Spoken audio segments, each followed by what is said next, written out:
What is going on with Apex in the last week? Wait till you see what happened to the player population, but why it actually could be a good thing. And also some drama in the esports scene, and even a pro player kind of calling out Apex for a not so well established esports scene. I have my own opinion about the whole player population and what actually happened last week. But before we get into the video, don't forget I'm picking 1,000 Apex coin winner every single video. I took 8 names from last video once again, drew a spin wheel, and here's the wheel itself, and the winner was Ginger. All you gotta do is comment down below, make sure you like the video, and you have to be subscribed. I'm only picking people that are subscribed. And a big shout out to all of our super supporters on the channel: Biggie1383, LET, WinkyFace420, and DevLinks, and the one and only himself, Galil Weevil. So our first story today is coming from Apex Legends status. Now, a lot of people had mixed feelings and mixed opinions on this, but I really wanted to give my insight and why I think exactly this happened. So the long story short is this: it's nothing to be worried about, but there was a huge player drop in population with Apex Legends last week. Now, many people obviously freaked out and said, yo, this game's stale, the season's stale, the game sucks, it's going right back to where it was, you guys overhyped it. And yes, always that's kind of true. However, it's not over yet, and we obviously expected this part of the season to be a little bit dry after control mode left, knowing that there would not be an event, you know, right behind it. Now, given this is actually just the Steam population that showed this graph, but everyone was saying, look, you know, if it's on Steam, it's probably on console as well. You're probably seeing some similar graphs on PlayStation and Xbox and Switch and whatever. Some people even said maybe it's because of Elden Ring came out, and while that may be partially true, I think it's very obvious that it's most likely because of control mode leaving. Now, before you jump the gun and say I hate control mode, I don't understand why people like it, because apparently that's been a big topic of discussion, people saying that they don't really care for control mode and they actually don't want to see it come stay permanent. But I've never seen a community act the way they did with control mode. A lot of people are just constantly saying, look, we want it to come back, we want it permanent. We do know that it's coming back, it's already been confirmed, and obviously things will be changed. We talked about this over on Facebook, you know, what things that you would like to be changed. Obviously I want the custom classes and whatnot. Regardless, here's what I think it's a simple case of you have a lot of people that came back to Apex to play this new mode. They thought it was fun, they thought it was a way to, you know, enjoy the gunplay of Apex without having to go through the stress of being you know, annoyed with the looting and, you know, getting third partied. And some people, you know, they play a few games of BR and then they get off, but with control mode they can just constantly gun all day. And while you may have not liked it personally, there was a lot of people that came over from Call of Duty, or, you know, grew up on Call of Duty, that really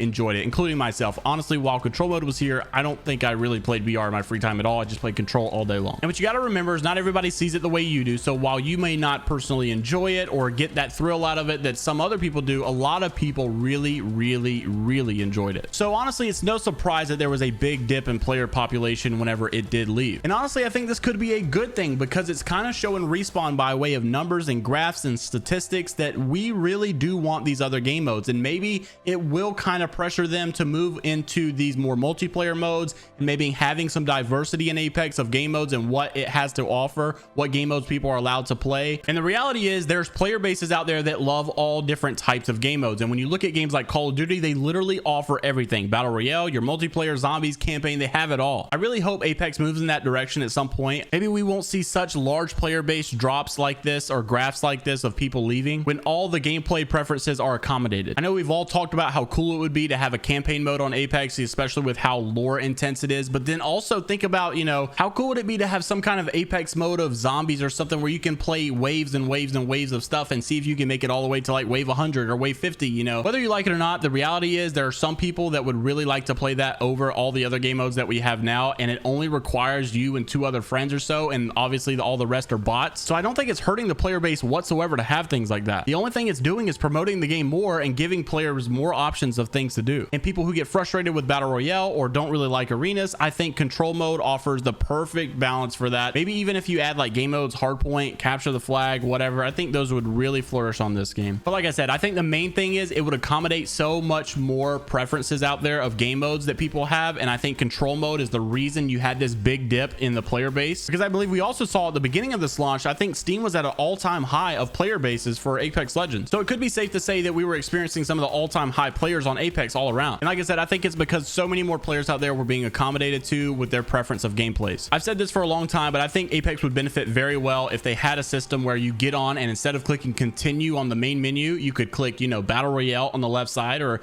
in the middle there's arenas, or in the middle there's multiplayer with hardpoint, control mode, capture the flag, whatever. And on the right side, maybe campaign, maybe zombies or something like that. And then obviously not zombies, but something similar to like a horde mode to see if you and your 2 or 3 buddies can survive all 50 waves. And at first you may say, well, look, that's too many game modes. The queues are going to be slower. I think if you did something similar to Call of Duty and forced the console people to play with PC lobbies or vice versa, and just allow them to turn crossplay off if they want to, I think you would have much better queue times. But I also think that while you may have a more spread out audience, you also will probably have a bigger audience coming from other games or just now actually happy with the game modes. So you may have, yes, more people spread out, but you'll probably have a more large lump sum of people come in to play all these new modes. All right, moving on to our second topic. This is actually something I think needs to be addressed very much so, and something I've talked about in the past as well. Farmer Lucas, which is a Apex Legends pro player, said, you guys want to know why our scrims never run consistently. And by the way, if you guys don't know, pro players have a known reputation in Apex for not showing up for scrims.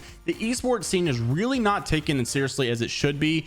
And he said, you guys want to know why scrims never run consistently? It's because Apex is one of the easiest games to go pro in. I'm not discrediting anyone's grind, but the simple fact is 99% of people who are pro in Apex would not even be close to pro in most other games. He replied to this, said, I'm included in this. It's so easy to go pro in a game like Apex because it's a battle royale, and in battle royale, skill is not the only thing that dictates if you are able to go pro. Too many factors like RNG are in play, and I completely agree. And there is a big problem with Apex, in my opinion, with not having a very good, well-rounded esports scene. And it could be the fact that we haven't been on LAN in a while, and I think that probably does play a big factor, because you would have a lot more viewers on one specific Twitch channel rather than having them spread out amongst a lot of different pro players. When you see 60 different pro players streaming, all with high viewership, you don't really think twice. But when you see nobody streaming and you see one big Apex official stream going on and it has over 100,000 viewers, and you see ALGS, then you understand, oh, there's a big tournament going on. So I do think not having a LAN does play a little bit of a factor of that. But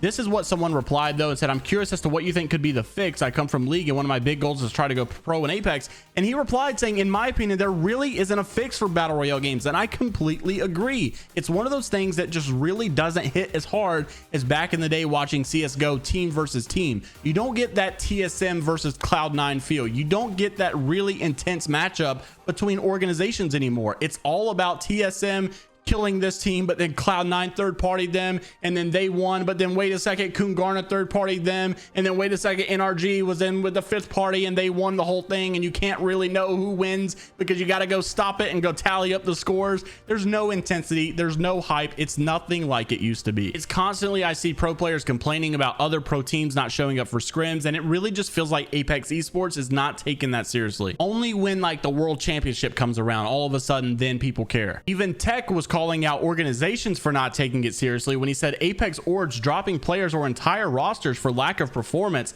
but those same orgs are failing to mandate team practices, aka showing up to scrims, and will never make sense to me. It's a two-way street. Orgs' lack of accountability are equally to blame for teams' poor performance. I do agree with that. And then Imperial How responded, said if org owners held their players accountable for doing their job, then like 90% of them would get dropped, including you. And Tech replied saying, I mean, we may not perform well as TSM, but we are a top 10 team, and I definitely put more effort in and motivation to scrim than you do. And Imperial How responded, said, well, I wasn't just trying to talk about performance, but more like you put everything in just learning competitive off stream, and org gets nothing out of that. Even if you win, you practically do like half your job in my eyes. So really weird discussion, but I actually do understand where both sides are coming from and the points that they're trying to make. But at the end of the day, I do think it is very important for teams and organizations to kind of enforce the practice that those teams do deserve and the practice that those teams do need to get, and also not robbing the other teams that are trying to practice,